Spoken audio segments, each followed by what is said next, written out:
Welcome to your Cyber Tips Explainer, where we make everyday people understand the cyber world around us.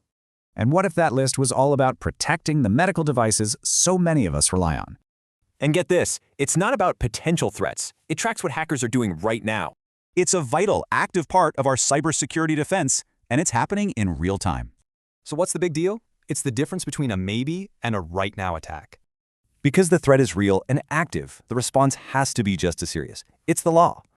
The FDA actually requires every single manufacturer to have a solid cybersecurity plan in place. And a huge piece of that plan is watching the CAVE catalog. Here's the play-by-play. This whole process basically turns threat intelligence into direct life-saving action. It means that when a serious vulnerability is found, it gets patched fast, keeping people safe.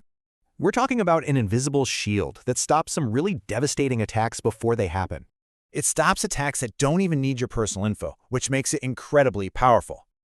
It's this silent guardian working tirelessly to protect the tech that supports our health every day. At the end of the day, this proactive defense is what keeps modern medical tech trustworthy. Binge on our playlists on a watch marathon to become a cybersecurity expert. Subscribe to this channel, like and share this video with someone you deeply care about to have a foolproof cyber defense.